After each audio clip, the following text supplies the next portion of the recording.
सभी विद्यार्थियों का न्यू स्टार क्लासेज में एक बार फिर से स्वागत है। पिछले वाले सेशन में हमने अध्ययन किया था लेंस से प्रतिबिंब का बनना, या फिर ये कहा जाए कि लेंस से अपवर्तन के नियम।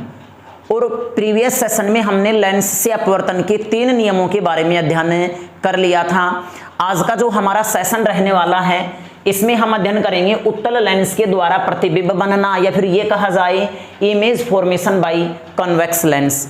देखिए विद्यार्थियों, लेंस चाहे कैसा भी हो, चाहे उत्तल लेंस हो या अवतल लेंस हो, जब लेंस के द्वारा जो प्रतिबिंब प्राप्त होगा वह प्रतिबिंब बिंब से निकलने वाली प्रकाश की किरणों के अपवर्तन के कारण प्राप्त होगा। अर्थात लेंस के द्वारा प्रकाश की किरण का क्या होगा, अपवर्तन होगा, और अपवर्तन के द्वारा ही उस बिंब का हमें क्या प्राप्त होगा, प्रतिबिंब प्राप्त होगा।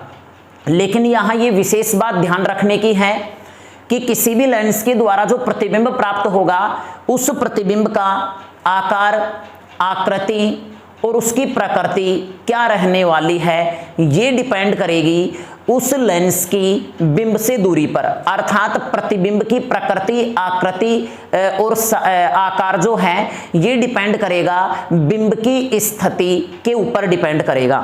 लेकिन हम यहाँ पे देखेंगे उत्तल लेंस के द्वारा, तो देखिए विद्यार्थियों, यहां लिखते हैं उत्तल लेंस के द्वारा बनने वाले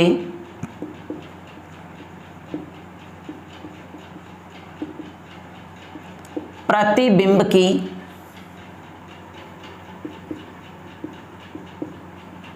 आकृति, प्रकृति व स्थिति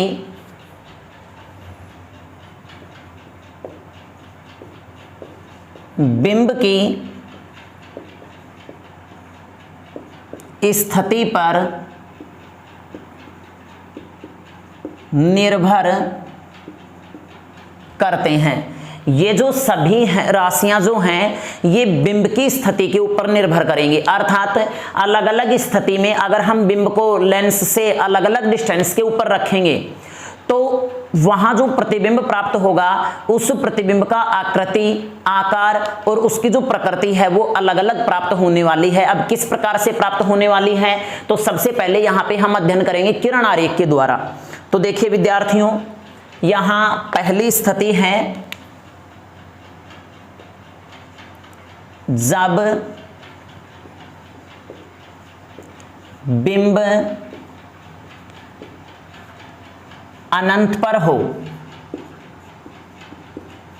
जब बिंब कहां पे रखा हुआ हो, अनंत के ऊपर रखा हुआ हो, तो प्रतिबिंब किस प्रकार से प्राप्त होगा। तो देखिए, जैसे मान लीजिएगा ये हमारे पास कोई उत्तल लेंस है, ये इसका मुख्य अक्ष है, ये इसका प्रकाशिक केंद्र है, और बिंब जो रखा हुआ है विद्यार्थियों ये यहां पे रखा हुआ है अनंत के ऊपर। तो जब बिंब अनंत के ऊपर होता है तो वहां से निकलने वाली जो प्रकाश की किरण है वो मुख्य अक्ष के समांतर आएंगी। और हम ये जानते हैं कि जब प्रकाश की किरण किसी लेंस के ऊपर मुख्य अक्ष के समांतर आपतित होती हैं तो वह लेंस उन प्रकाश की किरणों को कलेक्ट कर देता है, अभिसारित कर देता है। अर्थात ये किरणें अपवर्तन के पश्चात फोकस में से गुजरेगी। लेकिन किसी लेंस के 2 फोकस होते हैं, एक होता है लेंस से पूर्व जिसे प्रथम फोकस कहा जाएगा, एक होता है लेंस के पश्चात जिसे द्वितीय फोकस कहा जाएगा। जैसे मान लीजिए ये हो गया इस लेंस का प्रथम फोकस f1। अब जितनी दूरी यहां है उतनी ही दूरी के ऊपर यहां पे ये होगा आपका द्वितीय फोकस f2। अब देखिए विद्यार्थियों, ये जो प्रकाश की किरणें हैं, ये प्रकाश की किरणें इस प्रकार से यूं अनंत से चल करके और इस लेंस के ऊपर मुख्य अक्ष के समांतर आपतित हो रही हैं, इस प्रकार से आपतित हो रही हैं। तो देखिए ये लेंस क्या करेगा, इन किरणों को अभिसारित कर देता है, अर्थात ये फोकस बिंदु में से गुजरेंगी, लेकिन यहां पर ये द्वितीय फोकस के ऊपर मिलती हैं। और यहां देखिए, जब ये प्रकाश की किरण लेंस के प्रकाशी केंद्र में से गुजरेगी तो ये बिना विचलन के सीधे निकलते हैं। तो देखिए विद्यार्थियों, इस स्थिति में जो प्रतिबिंब बनेगा वो F2 के ऊपर बनेगा। कहां पे बनेगा, F2 के ऊपर। तो यहां लिखेंगे प्रतिबिंब F2 पर बनेगा और बिंदुवत होगा। प्रतिबिंब F2 पर बनेगा। अब देखिए दूसरी स्थिति जो है, दूसरी स्थिति आती है कि जब प्रतिबिंब अनंत और 2F1 के बीच स्थित हो, सॉरी प्रतिबिंब नहीं बिंब, जब बिंब अनंत और 2F1 के बीच स्थित हो, जब बिंब अनंत व 2F1 के मध्य हो, तो देखिए इस स्थिति में जो प्रतिबिंब प्राप्त होने वाला है वो किस प्रकार से प्राप्त होगा। तो देखिए इसका हम किरण आरेख चित्र बनाते हैं। ये हो गया उत्तल लेंस, ये इसका मुख्य अक्ष है, ये इसका प्रकाशिक केंद्र है। अब लगभग मैं F1 को मान के चलता हूं, यहाँ पे 2F1 को यहाँ पे मानेंगे। आपको किस प्रकार से करना है, स्केल की सहायता से यहाँ तक की डिस्टेंस को माप के, जितनी डिस्टेंस ये है उतनी ही डिस्टेंस F1 और 2F1 के बीच होगी। अब देखो यहाँ द्वितीय फोकस जो होगा ये होगा आपका F2। अब देखिए इतनी ही डिस्टेंस के ऊपर यहाँ पे क्या होगा, 2F2। अब देखिए होता क्या है, हमने क्या देखा है इस स्थिति में कि बिंब जो है वो अनंत और 2F1 के बीच है। तो अनंत और 2F1 के बीच कहीं पे भी हो सकता है ऑब्जेक्ट, तो मैंने यहाँ पे रख दिया विद्यार्थियों। अब देखिए ये जो ऑब्जेक्ट AB है इससे अनेक अनंत प्रकाश की किरणें उत्सर्जित होंगी, लेकिन हमें कम से कम 2 किरणों के ऊपर विचार करना है। तो जब कोई प्रकाश की किरण किसी लेंस के ऊपर मुख अक्ष के समांतर आपतित होती है तो अपवर्तन के पश्चात यह द्वितीय फोकस में से गुजरती है। अपवर्तन के पश्चात यह द्वितीय फोकस में से गुजरती है। और जब कोई प्रकाश की किरण किसी लेंस के प्रकाशी केंद्र में से गुजरती है तो यह बिना विचलन के सीधे निकलती है, अर्थात इसी स्थिति में प्रकाश की किरण का विचलन या अपवर्तन नहीं होगा।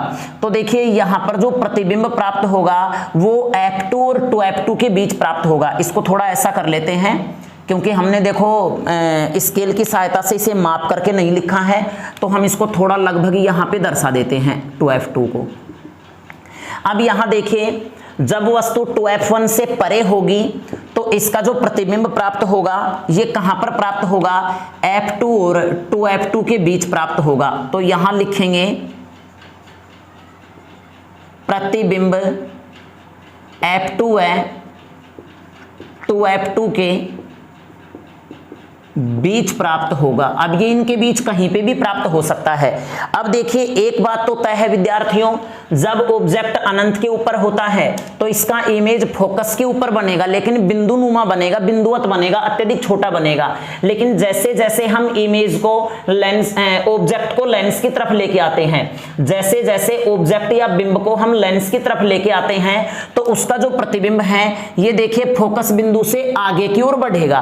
और जब ये आगे की ओर बढ़ेगा तो देखो पहले ये बिंदुनुमा था, अब इसका आकार और बढ़ गया, लेकिन ध्यान रहे इसका जो साइज है वो इस AB से बड़ा नहीं होगा, AB से छोटा होगा यह। अब देखिए अब हम देखते हैं तीसरी स्थिति में।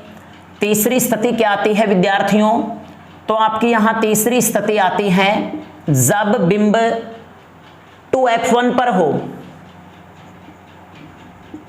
जब बिंब 2F1 पर स्थित हो। तो देखिए इस स्थिति में अब जो प्रतिबिंब प्राप्त होगा ये किस प्रकार से प्राप्त होगा, ध्यान दीजिए। मान लिया ये उत्तल लेंस है,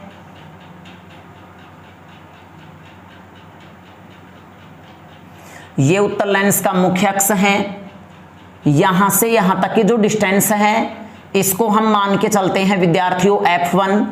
तो ये जो डिस्टेंस है ये हो जाएगी 2f1। उसी प्रकार से ये डिस्टेंस हम मान के चलते हैं f2 और ये डिस्टेंस होगी 2f2। ध्यान रखिए मैंने यहाँ पे ये अनुमान से लिया है, आपको स्केल की सहायता से लेना है। अब देखिए आपका जो ऑब्जेक्ट रखा हुआ है ये 2f1 के ऊपर रखा हुआ है AB। इससे अनेक अनंत प्रकाश की किरणें उत्सर्जित होंगी। हमें कम से कम 2 किरणों के ऊपर विचार करना है। तो पहला तो ये कि जब कोई प्रकाश की किरण किसी लेंस के ऊपर मुख अक्ष के समांतर आपतित होती है तो अपवर्तन के पश्चात यह द्वितीय फोकस में से गुजरती है, और जब कोई प्रकाश की किरण किसी लेंस के प्रकाशी केंद्र में से गुजरती है तो यह बिना विचलन के सीधे निकल जाती है। अब देखिए दोनों प्रकाश की किरणें जिस बिंदु के ऊपर मिलेंगी उसी बिंदु के ऊपर क्या प्राप्त होगा, वस्तु का प्रतिबिंब प्राप्त होगा। अब देखिए प्रतिबिंब जो है ये इस प्रकार से प्राप्त होगा, यहाँ पे A डैश B डैश के ऊपर प्राप्त होगा। अब आप ये कहेंगे कि सर इस AB का A का प्रतिबिंब यहाँ पे A डैश यहीं पे क्यों प्राप्त हुआ, ये यहाँ पे क्यों प्राप्त नहीं हुआ?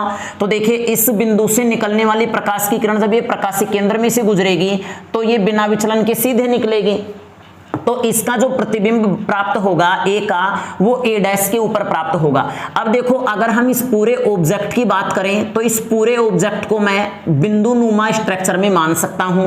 अब जिस प्रकार से इस बिंदु से या इस बिंदु से प्रकाश की किरण उत्सर्जित हो रही है उसी प्रकार प्रत्येक बिंदु से निकलने वाली जब 2 किरणें अपवर्तित होकर के यहाँ पे मिलेंगी तो इस बिंदु का प्रतिबिंब जो प्राप्त होगा वो यहाँ पर होगा, इस बिंदु का प्रतिबिंब यहाँ पे होगा, इस बिंदु का प्रतिबिंब यहाँ पे होगा। इस प्रकार से पूरे बिंब का जो प्रतिबिंब है वो A डैश B डैश के ऊपर प्राप्त होगा। लेकिन ध्यान रखिए अब की बार जो ये प्रतिबिंब प्राप्त हुआ है ये बिंब के आकार के समान होगा। तो यहां लिखते हैं प्रतिबिंब 2f2 पर बनेगा। अब देखिए इसी प्रकार से विद्यार्थियों इसकी जो 4th स्थिति आती है ये आती है जब बिंब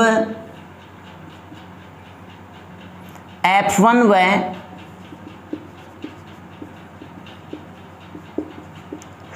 टू f1 के बीच स्थित हो तो इस स्थिति में जो प्रतिबिंब की स्थिति है वो क्या रहने वाली है। तो ध्यान दीजिए मान लिया ये उत्तल लेंस है, ये इसका मुख्य अक्ष है, ये प्रकाशिक केंद्र हो गया। यहां से यहां तक की डिस्टेंस मैंने मान लिया f1, इसे मैंने यहां पे रख दिया 2f1, यहां पे मैंने रख दिया f2 और यहां पे मैंने रख दिया 2f2। अब देखिए विद्यार्थियों क्या होता है, बिंब जो है ये f1 और 2f1 के बीच स्थित है, इसको मैंने यहां पे नाम दिया बिंब को AB। इस बिंब से अनेक प्रकाश की किरणें उत्सर्जित होंगी, हमें कम से कम 2 किरणों के ऊपर विचार करना है। तो देखिए जब कोई प्रकाश की किरण किसी लेंस के ऊपर मुख अक्ष के समांतर आपतित होती है तो अपवर्तन के पश्चात यह द्वितीय फोकस में से गुजरती है, और जब कोई प्रकाश की किरण किसी लेंस के प्रकाशी केंद्र में से गुजरती है तो प्रकाशी केंद्र में से गुजरने वाली जो प्रकाश की किरण है ये बिना विचलन के सीधे निकल जाती है, और इस स्थिति में जो प्रतिबिंब प्राप्त होगा आपका ये यहाँ पर प्राप्त होगा, अर्थात 2f2 से परे प्राप्त होगा A डैश B डैश के ऊपर। अब यहां देखो इन सभी स्थितियों में जो प्रकाश की किरणें हैं ये वास्तव में मिल रही हैं, तो प्रतिबिंब जो प्राप्त होगा ये वास्तविक और उल्टा होगा। तो देखिए यहां इसकी स्थिति लिखते हैं कि प्रतिबिंब 2f2 से परे बनेगा। तो विद्यार्थियों मैंने यहाँ पर ये जो 4 स्थितियां हैं इनके बारे में मैंने बता दिया है। अब इसकी 2 स्थितियां और आने वाली हैं, तो पहले आप इसका एज इट इज स्क्रीनशॉट लेके आप इसे नोट्स में इसे मेंशन कीजिए, फिर बाकी जो 2 स्थितियां हैं उनके बारे में अध्ययन करते हैं।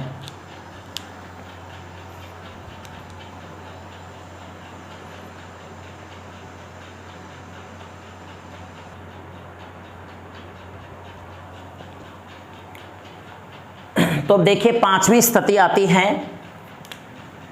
कि यदि बिंब फोकस या f1 पर स्थित हो F1 पर स्थित हो या फिर ये कहा जाए कि प्रथम फोकस के ऊपर स्थित हो। तो इस प्रकार से जो प्रतिबिंब प्राप्त होगा वो किस प्रकार से प्राप्त होगा, तो देखिए जैसे मान लीजिए ये उत्तल लेंस है, ये इसका मुख्य अक्ष हो गया, इसका प्रकाशिक केंद्र है O। अब यहां देखिए विद्यार्थियों, ये जो है F1 मानते हैं, ये हो गया 2F1, इसी प्रकार से यहाँ पे हो गया F2 और ये हो गया आपका 2F2। अब की बार जो ऑब्जेक्ट रहने वाला है वो F1 के ऊपर स्थित है। तो देखिए इस स्थिति में क्या होगा, जब प्रकाश की किरण इस लेंस के ऊपर मुख्य अक्ष के समांतर आपतित होती है तो विद्यार्थियों ये F2 में से गुजरेगी, और जब प्रकाश की किरण लेंस के प्रकाशिक केंद्र में से गुजरती है तो यह बिना विचलन के सीधे निकलती है। अर्थात दोनों प्रकाश की जो किरणें हैं ये समानांतर प्राप्त होती हैं, और हम ये जानते हैं कि समानांतर प्रकाश की जो किरणें होती हैं वो अनंत के ऊपर प्रतिच्छेद करती हैं। तो देखिए प्रतिबिंब जो बनेगा वो कहां पर बनेगा, अनंत पर बनेगा। तो यहां लिखते हैं प्रतिबिंब अनंत पर बनेगा। और विद्यार्थियों इसकी जो छठी स्थिति आती है ये आती है यदि बिंब F1 व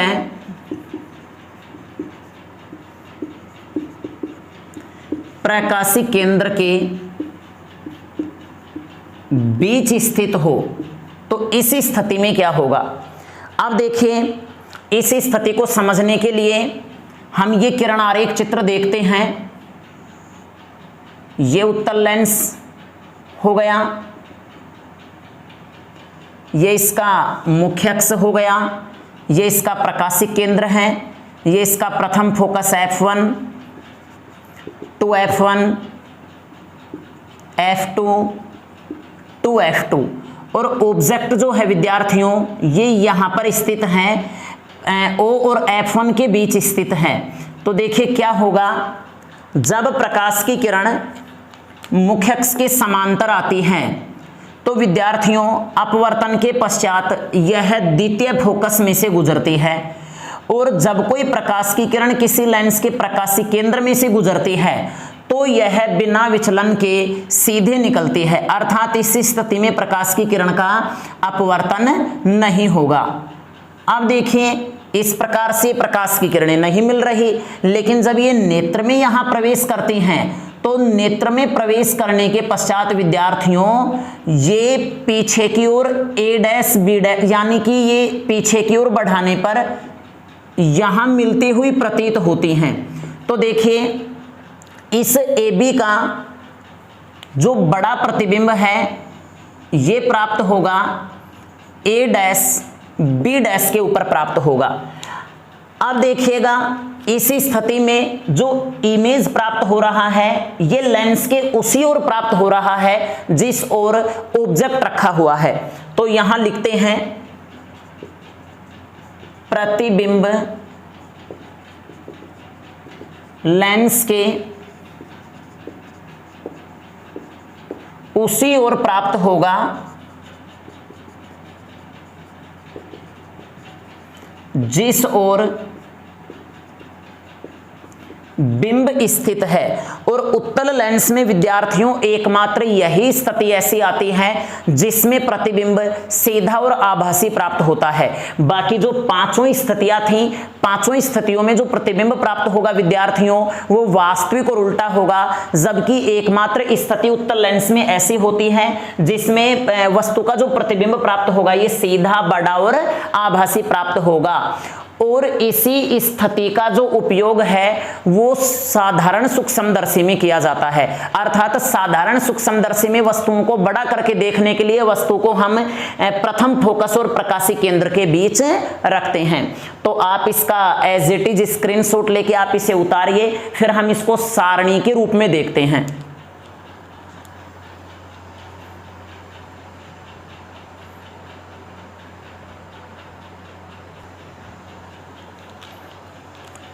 तो तो देखिए अब हम देखते हैं सारणी के रूप में।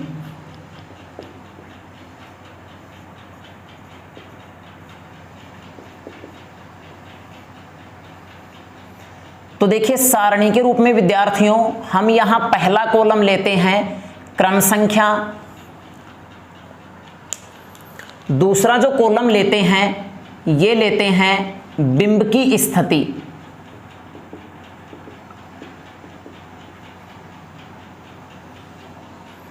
तीसरा कॉलम लेते हैं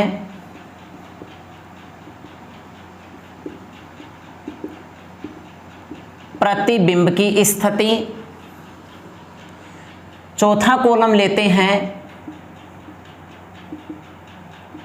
प्रतिबिंब का साइज या आकार कहिए, और नेक्स्ट कॉलम लेते हैं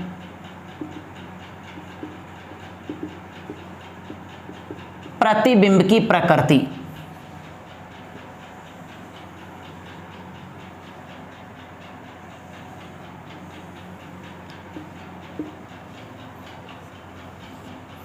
तो यहां देखिए विद्यार्थियों पहली स्थिति आती है कि यदि बिंब अनंत के ऊपर स्थित हो, बिंब कहां पर रखा हुआ हो, अनंत पर, तो प्रतिबिंब कहां पर प्राप्त होगा विद्यार्थियों, F2 पर प्राप्त होगा, द्वितीय फोकस के ऊपर प्राप्त होगा, जो हमने किरण आरेख में पढ़ लिया है। अब यहां देखिए इसका जो साइज है वो बिंदुवत होगा। साइज कैसा होगा, बिंदुवत, और यहां पे जो प्रतिबिंब प्राप्त होगा ये होगा वास्तविक व उल्टा। कैसा होगा, वास्तविक व उल्टा। दूसरी स्थिति आती है विद्यार्थियों अनंत व 2f1 के बीच। अगर अनंत व 2f1 के बीच स्थित होता है अगर कोई ऑब्जेक्ट, तो उसका जो इमेज प्राप्त होगा ये प्राप्त होगा 2f2 से परे। कहां प्राप्त होगा, 2f2 से परे प्राप्त होगा। अब देखिए सॉरी यहां पर f1 और f2 और 2f2 के बीच प्राप्त होगा। एक बार देखना जो किरण आरेख जो बनाया है उसमें देखना यहां पे प्राप्त होगा f2 है 2f2 के बीच। मैंने बताया है जो किरण आरेख चित्र बनाया है उसमें आप देखना इसी वीडियो में। तो इसका जो प्रतिबिंब प्राप्त होगा देखिए पहले से बड़ा लेकिन बिंब से छोटा होगा। तो यहां लिखते हैं बिंब से छोटा, और यह भी वास्तविक व उल्टा होगा। क्या होगा विद्यार्थियों, वास्तविक व उल्टा। तीसरी स्थिति आती है 2f1 पर हो, तो इसी स्थिति में प्रतिबिंब 2f2 पर बनेगा। कहां पे बनेगा, 2f2 पर। और देखिए कैसा बनेगा, तो ये बिंब के बराबर बनेगा, बिंब के बराबर बनेगा, लेकिन होगा यह वास्तविक व उल्टा ही, वास्तविक व उल्टा। इसकी देखिए फोर्थ स्थिति जो आती है ये आती है जब बिंब f1 और 2f1 के बीच स्थित हो। तो देखिए f1 व 2f1 के बीच स्थित हो तो 2f2 से परे बनेगा और बिंब से बड़ा बनेगा, बिंब से अत्यधिक बड़ा, लेकिन विद्यार्थियों वास्तविक व उल्टा ही होगा। अब देखिए पांचवी स्थिति आती है f1 पर स्थित हो वस्तु, तो प्रतिबिंब कहां पर बनेगा, अनंत पर, और अत्यधिक बड़ा बनेगा, काफी बड़ा बनेगा। तो इसमें देखो बिंब से बड़ा लिख देते हैं हम, बिंब से बड़ा, और इसमें होगा अत्यधिक बड़ा, लेकिन वास्तविक व उल्टा ही होगा। और विद्यार्थियों इसकी जो 6th स्थिति आती है ये आती है F1 व प्रकाशिक केंद्र के बीच। तो इसी स्थिति में जो प्रतिबिंब बनेगा वो लेंस के उसी ओर बनेगा जिधर बिंब है। तो यहां लिखते हैं बिंब की ओर, और यह भी अत्यधिक बड़ा प्राप्त होगा, अत्यधिक बड़ा। लेकिन ये जो है ये होगा आभासी व सीधा, आभासी व सीधा प्राप्त होगा। तो देखिए आप इसका एज इट इज स्क्रीनशॉट लेके आप उतार लीजिए, लेकिन इसमें देखिए इसे रटने की कहीं कोई आवश्यकता नहीं है। इसमें थोड़ा सा ध्यान देना विद्यार्थियों। जैसे मान लीजिए अपने पास यही कोई उत्तल लेंस है, समझने के लिए देखिए ये उत्तल लेंस है। अगर यहां देखिए बिंब अनंत के ऊपर है, बिंब कहां पे है, अनंत के ऊपर, तो प्रतिबिंब कहां पे बनेगा, फोकस के ऊपर बनेगा। कहां पे बनेगा, फोकस के ऊपर। लेकिन जैसे जैसे हम बिंब को इधर लेके आते हैं लेंस की ओर, तो प्रतिबिंब जो है ये लेंस से दूर बढ़ता जाएगा। किस प्रकार से, देखिए ये हो गया F1, ये हो गया 2F1, F1 2F1, F2 2F2। अब यदि मैं इस ऑब्जेक्ट को इधर करते करते यहां पे ले आता हूं, तो प्रतिबिंब जो है ना इसका प्रतिबिंब इधर थोड़ा सा आगे की ओर खिसकेगा। मैं इसको यहां पे 2F1 के ऊपर कर देता हूं तो ये F2 के ऊपर पहुंचेगा। जैसे मैं इसको 2F1 और F1 के बीच स्थित करता हूं तो ये F2 से आगे जाएगा। अब जैसे जैसे आगे बढ़ेगा उसका आकार भी क्या होता चला जाएगा, बढ़ता चला जाएगा। और एक स्थिति ऐसी आती है कि जैसे हम F1 और प्रकाशिक केंद्र के बीच रखेंगे तो अब की बार ये देखिए अब इससे आगे तो ये जा नहीं सकता भाई। जैसे मैं इसको फोकस के ऊपर लेके आऊंगा तो प्रतिबिंब कहां पर बनेगा, अनंत के ऊपर। अब ये अनंत से आगे तो जा नहीं सकता, तो जैसे मैं इसको फोकस से प्रकाशिक केंद्र की ओर खिसकाता हूं तो इसका जो प्रतिबिंब अनंत से आगे न जाने के बजाय ये किधर आ जाता है, लेंस के उसी ओर आ जाता है जिस ओर बिंब स्थित है। तो विद्यार्थियों आप इसका एज इट इज स्क्रीनशॉट लेके आप इसे उतारिए और बने रहिए मेरे साथ लगातार। साथ में इस चैनल को लाइक, सब्सक्राइब और शेयर करना न भूलें। ओके।